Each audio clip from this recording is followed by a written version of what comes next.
এবার স্রোতের ইচ্ছেকে প্রাধান্য দিয়ে এবার বুকে পাথর চাপা কষ্ট নিয়ে স্রোতকে অবশেষে ডিভোর্স দেওয়ার মতন সিদ্ধান্ত জানালো জজ সাহেবকে সার্থক। এবং বন্ধুরা ভিডিওতে লাইক দিয়ে দেখতে থাকুন যে মুহূর্তে কিনা জজ সাহেবের প্রশ্ন মুখে স্রোতকে জজ সাহেব জিজ্ঞেস করতে থাকে যে আচ্ছা মিসেস স্রোতস্বিনী, আপনি আমাকে একটা কথা বলুন তো, আপনাদের বিয়ের মাত্র 1 বছর হয়েছে, এরই মাঝখানে আপনাদের মধ্যে ঠিক কী এমন তিক্ততা বা কী এমন অশান্তি সৃষ্টি হলো যার ফলে কিনা আপনার মনে হলো যে না, আপনাদের একে অপরের থেকে আলাদা হয়ে যাওয়াটাই বেটার, আপনাদের দুজনের জন্যই এটাই ভালো হবে? আপনারা কেন ডিসিশনটা নিলেন বলুন তো? আর এই ডিসিশনটা যে আপনারা নিয়েছেন সেটা কি আপনাদের কি মনে হয় যে এই ডিসিশনটার মধ্যে আপনারা অটল থাকবেন? ঠিক সেই মুহূর্তে স্রোতের পক্ষ থেকে যখন স্রোতের পক্ষের আইনজীবী বলতে থাকে যে আসলে ইয়োর অনার, আমার ক্লায়েন্টের প্রবলেম একটাই ছিল যে ওনাদের বিয়ের যে শর্তটা ছিল সেটাকে রীতিমতো মেনটেন করার জন্য তারা রীতিমতো এই ডিভোর্সের সিদ্ধান্ত এসেছে, কারণ তাদের বিয়েটাই রীতিমতো একটা কন্ট্রাক্ট ম্যারেজ ছিল।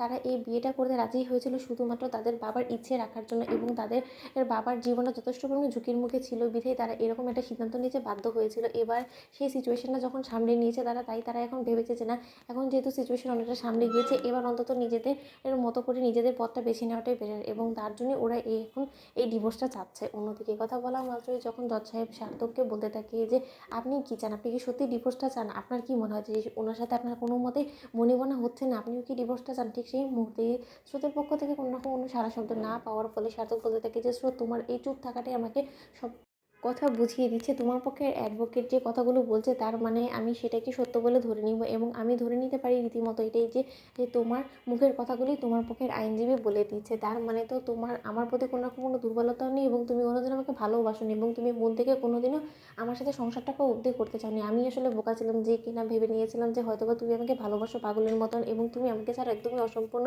আর তার জন্যই আমি বোকার মতন তোমার কাছে আজকে অবশেষে নিজের মনের কথাটা তুলে ধরতে বাধ্য হয়েছি, কিন্তু আমার যে এটা সেটা সবথেকে বড় ভুল সিদ্ধান্ত ছিল সেটা আমি বুঝতে পারিনি স্রোত।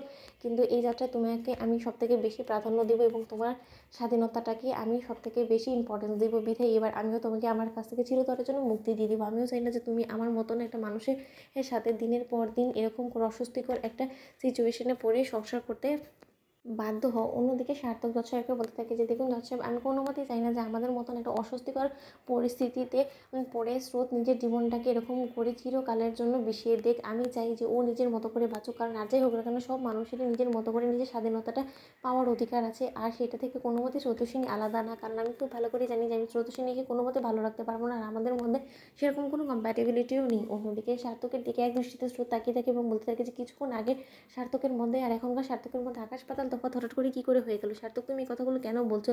তুমি কি তার মানে আমাকে পরীক্ষা করার চেষ্টা করছিলে, নাকি তুমি আমার চুপ থাকাটাকে তুমি তুমি আমাদের সম্পর্কটাকে শেষ করে দেওয়ার কথা ভাবলে? তো বন্ধুরা ভিডিওটি ভালো লেগে থাকলে লাইক এবং শেয়ার করে সাবস্ক্রাইব করতে ভুলো না।